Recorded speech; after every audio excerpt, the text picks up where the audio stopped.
Hello everyone, Venris here, long time no see, and I will go straight up to the point. The moment of releasing of this video, SFO III is updated to part 5.3, and yeah, in this video we'll be talking about the changelog. It's not big, and some of my predictions for the new DLC, because CA just released a dev chat when they are talking about the DLC and stuff like that. So yeah, let's hope as I said, it will be a very fast video today. So first of all, SFO is fixed. It was very smooth. I would say 2 days of work, because I was not able to work on it last week because we had holidays. It's quite big holiday in the Poland. I think it's the biggest holidays in the Poland, like in terms of people movement around the country. So yeah, it's like a holiday of the dead people, if you don't know. So let's go with the changes. More or less, yeah. So update 5.3 update implementations were done. So we have all those UI improvements, the Ogre's contracts changes, and that's really it, because they did much more. Oh, and the Graveyard Halberd units.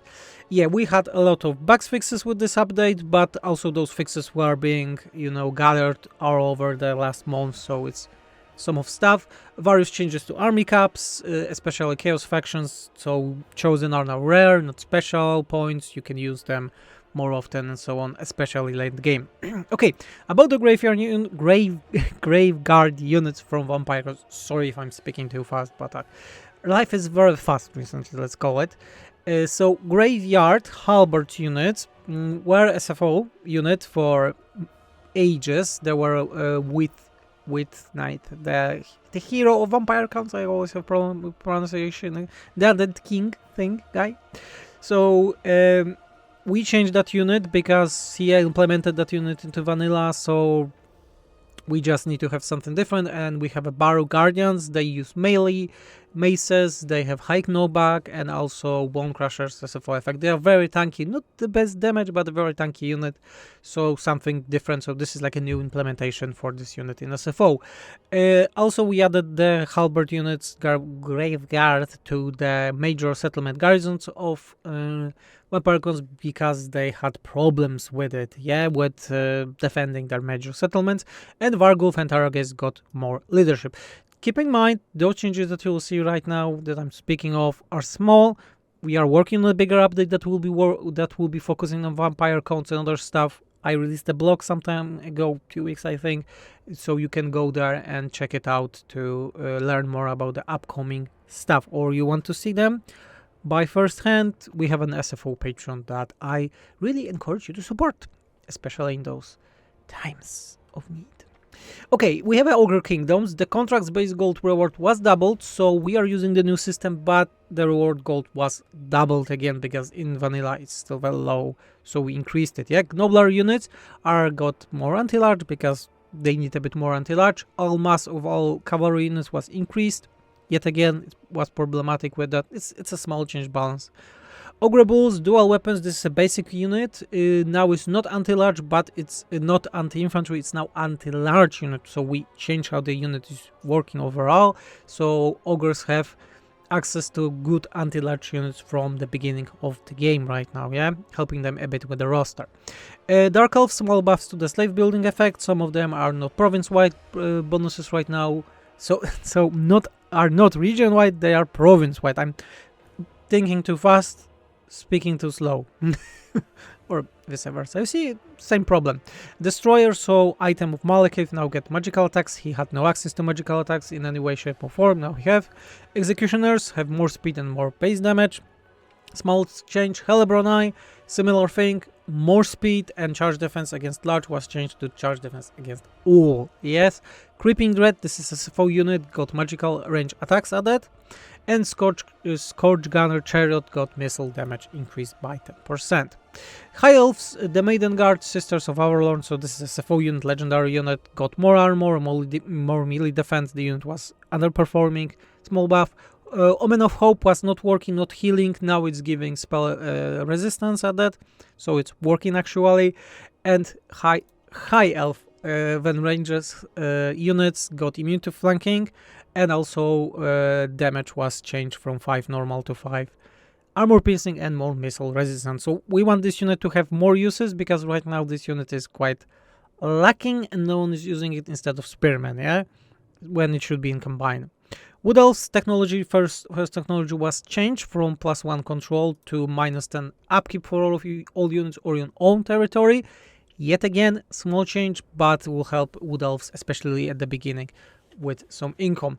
Cap sources will increase overall, because Wood Elves have limitation to it, and also defending out of Oak of Ages right now grants you permanently buff to all the units caps and heroes capacity, yeah, because again Wood Elves have problems with that, especially late game, and small buffs to do to unique skills. Okay, let's go to the Skaven. We have Anointed Plague Monks. This is a clan pestilence specific unit, and its ability was that every 25% health that unit loses, it gets bonuses to armor and physical resistance. It was too small, so we decided to remove the armor, but double the physical resistance, so overall the unit should be more tanky overall. Empire, quite important change, so Amethyst unit capacity increase per use of this capacity is now 10% of the price, not 25, so late game you will be able to get more and more of those units. Also, Outriders received speed bonus and range bonus, but the damage was lowered. It only for the projectile ones, they are not the one for the with the bombs, yeah? Yeah, so it's like a nerf and buff. Iron Sights nerfed, the unit is a bit too strong, so armor piercing missile damage was nerfed on all the variants by 1. From 10 it's 9 right now. Kislev Strel CRR unit got a Skull unit. This is an SFO unit. More defined, more stats they get, yeah, small stuff. Vampire Coast, Grape Shot SFO unit, the projectile collision was increased, so it should perform more like Dwarven and the Empire Grape Shot units. Okay, Zombie Pirate Gunner Mob and Deck Droppers, so those units that have bombs in Vampire Coast received more ammo. In the past we were buffing 2 units, but we decided that they also need more ammo to beat more use, and they can last longer fighting on the range. For Slanesh, we have Enkari and Keeper of Secrets. All characters and units received more armor. This is a small change, but something we are still looking at those units, because they are really underperforming against any range units. They are very easy targets, they are big and easy to kill, so we are still looking on some ways to mitigate this. Lizardman, Nakai had a bug that Tunenic stance and Jechanic stance were not on his faction. Those were fixed. Those are the SFO changes from Warhammer 2 back, so we just fixed those. Hornet ones, very underperforming recently. More melee defense and more normal damage. They should be just better, yeah. Sacred Corxigors, same thing. They are underperforming, will increase their melee defense and more normal damage, so they should be a bit better. And Predatory Fighter, this is an ability that Vanilla implemented some time ago. We tried to rework it because it was very underperforming and it was not changing any stuff in combat, so we made that it's now vigor loss reduction per second. So when it triggers, it lowers the vigor by 10, increases the vigor by 10%, yeah, for all the units affected. Grand Cafe, Jade Lanterns, small buffs, more melee defense, more anti-large. This is an early unit again to last longer against large units and is able to deal more damage. Okay, Norska buff. There's not enough Norska buff always, so let's go with those also. Raising income was increased because right now people are using sacking. That really felt wrong.